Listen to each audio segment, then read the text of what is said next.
Boa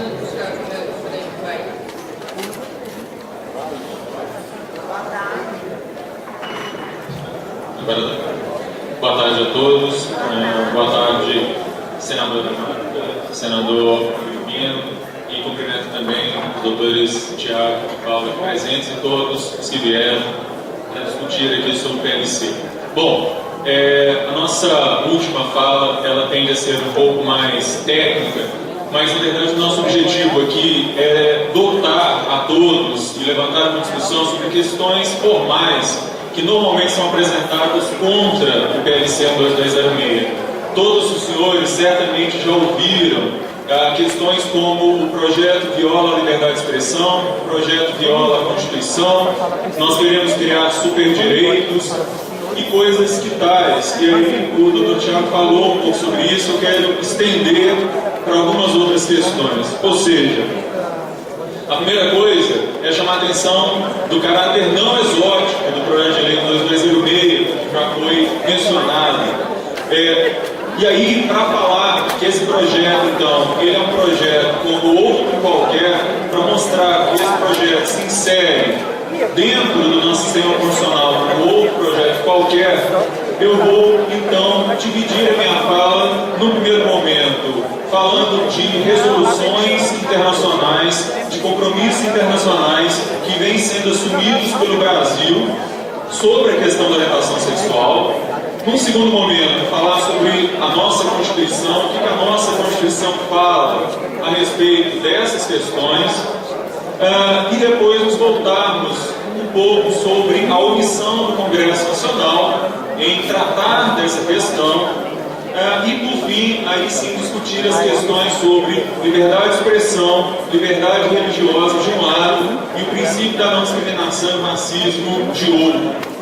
No que diz respeito a leis internacionais, só para a gente ter dados mais específicos, nos Estados Unidos, desde 2009, existe uma lei que é o Matthew Shepard Act, que foi baseado num caso que a gente poderia, inclusive, chamar aqui no nosso PLC 12206 de Alexandre, e muitos têm dado esse nome, porque na verdade ele também foi baseado num rapaz jovem que foi assassinado brutalmente, o Matthew Shepard foi assassinado brutalmente. Então vejam, os Estados Unidos, que são uma federação onde normalmente crimes são previstos somente pelos estados, possui excepcionalmente uma lei federal que pune qualquer forma de discriminação, seja ela física ou moral, em razão da orientação sexual. Então nós pegamos de cara um país extremamente liberal, um país que não tem uma grande preocupação social, todos nós sabemos, mas um país que aprovou uma lei que diz algo muito semelhante ao que nós há 6 anos pelo menos tentamos aprovar aqui no Brasil.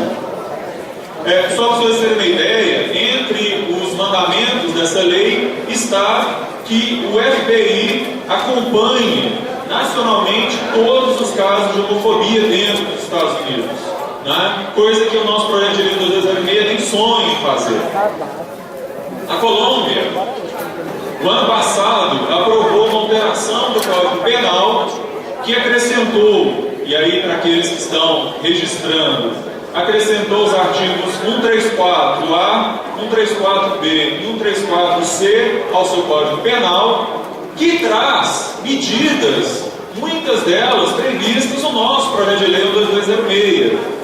Só para a gente ter uma ideia, o artigo 134A, já em vigor no Código Penal da Colômbia, fala sobre os atos de racismo ou discriminação. Veja uma semelhança com o nosso PLC. Ele vai dizer: aquele que arbitrariamente impeça, obstrua ou restrinja o pleno exercício dos direitos das pessoas por razão de sua raça, nacionalidade, sexo ou orientação sexual, incorrerá em prisão de 12 a 36 meses, multa, etc, etc. E aí vem os outros artigos, só para ler rapidamente aqui, um trecho do 134B que vai dizer da perseguição por motivo de raça, religião, ideologia, origem nacional, étnica e orientação sexual. Ele vai dizer: aquele que promova ou instiga atos, condutas ou comportamentos constitutivos de perseguição voltados a causar dano físico ou moral a uma pessoa, grupo de pessoas, comunidade ou povo, por razão de sua raça, etnia ou orientação sexual, incorrerá em prisão, etc, etc. Eu vejo que, inclusive, a lei colombiana, ela nem restringe o ato ofensivo somente a uma pessoa, ela fala também com relação a grupo. Coisa que, inclusive, o nosso projeto de lei está até aquém do que a Colômbia já aprovou, já é lei na Colômbia. Isso para citar dois países, para citar um país extremamente liberal, como os Estados Unidos, para citar um país que está aqui do nosso lado, que é a Colômbia. No que tange a um sistema internacional de normas, de que o Brasil é signatário, de que nós somos signatários, nós podemos, antes até de falar das leis internacionais, lembrarmos que o artigo 5º, parágrafo 2º da Constituição brasileira, diz que os direitos e garantias fundamentais previstos na Constituição não excluem outros que possam vir a ser incluídos via tratados e convenções internacionais.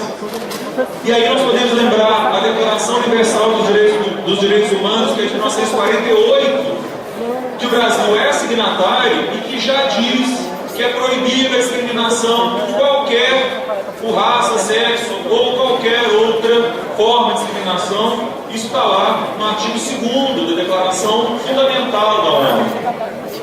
Hoje de manhã nós tivemos a representante da Unesco, e a declaração que dá origem à Unesco vai dizer que ela expressamente adverte que aquela terrível conflito que foi a Segunda Guerra Mundial se deu por quê?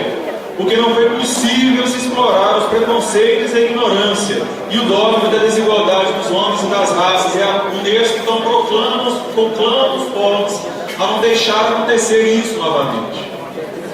O Pacto Internacional dos Direitos Civis e Políticos, que é de 1966, que foi ratificado pelo Brasil na década de 90, ele também vai falar da proibição de discriminação de cor, raça, sexo e qualquer outra condição. E aí vale a pena lembrar, com relação ao Pacto Internacional de Direitos Civis e Políticos, que o Comitê de Direitos Humanos da ONU condenou a Austrália, num caso que é paradigmático, que é o Tunen versus Austrália, em que a Austrália foi condenada por violação aos direitos desse cidadão em razão de orientação sexual. Esse paradigma, a partir deste caso, uma série de outros casos têm sido levados ao Conselho de Direitos Humanos da ONU e vários países já têm sido condenados. Vale a pena lembrar que o Brasil assinou um protocolo sobre esse pacto que permite que qualquer cidadão denuncie o Brasil ao Conselho de Direitos Humanos por violação dos direitos humanos, inclusive de orientação sexual. Qualquer um de nós pode fazer isso. Denunciar diretamente o Brasil ao Conselho de Direitos Humanos. De forma semelhante, o Pacto dos Direitos Sociais, Econômicos e Culturais, em 66, também vai proibir a discriminação sobre qualquer espécie. E aí vale a pena lembrar que tanto o Comitê Internacional dos Direitos Humanos, quanto o Comitê dos Direitos Sociais, Econômicos e Culturais, vem afirmando reiteradamente a preocupação deles quanto a crimes relacionados à homofobia. Essa não é uma questão que se restringe aqui, essa casa, essa não é uma questão que se restringe a meia dúzia de militantes, essa é uma questão que tem sido levantada no mundo inteiro. E aí nós podemos citar também a Convenção Internacional sobre a Eliminação de Todas as Formas de Discriminação, que é de 65, da qual o Brasil possui um Comitê de Eliminação e Discriminação, que está diretamente vinculado ao Conselho Nacional de Combate à Discriminação LGBT, que nós tivemos aqui pela manhã a presidente desse conselho, e o Brasil, então, no Conselho de Discriminação contra a LGBT, recebe as denúncias vindas do Comitê de Discriminação. E por fim, dentro dos pactos internacionais, vale a pena citar, dos mais genéricos, o Pacto de São José da Costa Rica. E eu queria mencionar o Pacto de São José por uma questão que eu vou tratar mais à frente, que é a liberdade de expressão. O Pacto de São José da Costa Rica, no artigo 13, parágrafo 5º, vai dizer, ele garante a liberdade de expressão, mas ele vai dizer que a lei deve proibir toda propaganda a favor de guerra, bem como toda apologia ao ódio nacional, racial, religioso que constitua incitamento à discriminação, hostilidade, crime ou violência. Esse pacto, o Brasil é signatário desse pacto e mais, o Brasil está sob a jurisdição da Corte Interamericana de Direitos Humanos. Violações aos direitos humanos, como por exemplo, a que está sendo narrada pela mãe do Ivo Xavier, são violações que podem ser levadas à Comissão Interamericana de Direitos Humanos e podem ser levadas à Corte Interamericana de Direitos Humanos e o Brasil ser mais uma vez condenado por não cumprir com as determinações, como por exemplo o Brasil foi condenado, todos nós sabemos, por não punir os crimes decorrentes da ditadura. Foi uma decisão da Corte Interamericana de Direitos Humanos que condenou o Brasil por não rever. Este caso narrado, e tantos outros casos foram narrados, poderiam ser levados para a Corte Interamericana de Direitos Humanos. A ONU, a Organização das Nações Unidas, aprovou uma resolução, a resolução número 36/55, que fala sobre a declaração sobre a eliminação de todas as formas de intolerância e discriminação fundadas na religião e outras convicções, que vale a pena, não vai dar tempo de eu ler, mas vale a pena ser consultado, principalmente os artigos 1º a 4 e o artigo 2º, que fala sobre os efeitos danosos que a intolerância religiosa pode ter sobre o cumprimento dos direitos humanos.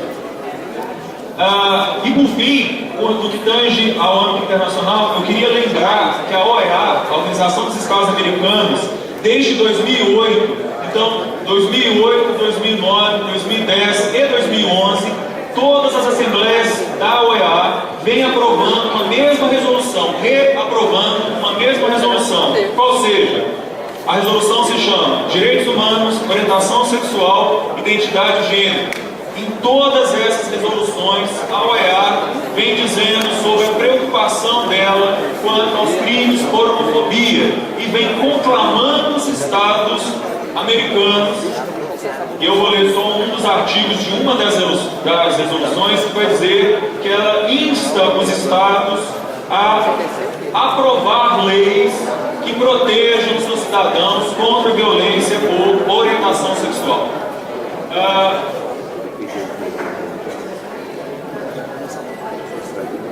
Por fim, e eu não vou ter muito tempo para desenvolver a parte que eu queria falar sobre liberdade de expressão, mas eu só queria lembrar o seguinte: quando é levantada a questão da liberdade de expressão como fundamento para agredir, para falar contra homossexuais, nós temos que lembrar que a liberdade de expressão que não considera o outro como igual portador dos mesmos direitos não é liberdade de expressão, é discurso de ódio.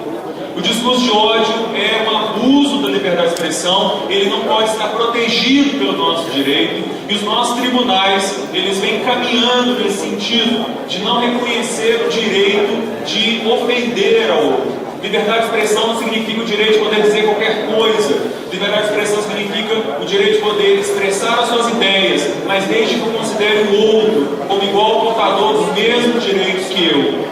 Nesse sentido, como eu disse, todas as convenções internacionais, uma série de convenções e resoluções internacionais, seja da ONU, seja da OEA, seja de vários outros órgãos, vem conclamando os estados a aprovarem leis e medidas que protejam seus cidadãos por orientação sexual, ou seja, a aprovação do TLC 12206 nada mais faria do que dar cumprimento a essas resoluções internacionais. O Brasil não estaria fazendo nada mais que não se integrando aos países que já possuem mínimo de proteção dos seus cidadãos. Essa ideia que nós temos que passar para frente, TLC 12206, nada mais é do que o cumprimento de uma série de resoluções e tratados internacionais, que se o Brasil não cumprir, corre o risco de ser condenado em instâncias internacionais por ser um órgão, por ser um país descumpridor de direitos humanos, como são o Irã, a Arábia Saudita e outros países vitais. Quer dizer, será que nós queremos ser o Irã? Será que nós queremos ser a Arábia Saudita? Será que nós queremos ser um país que cumpre com os direitos humanos? Obrigado.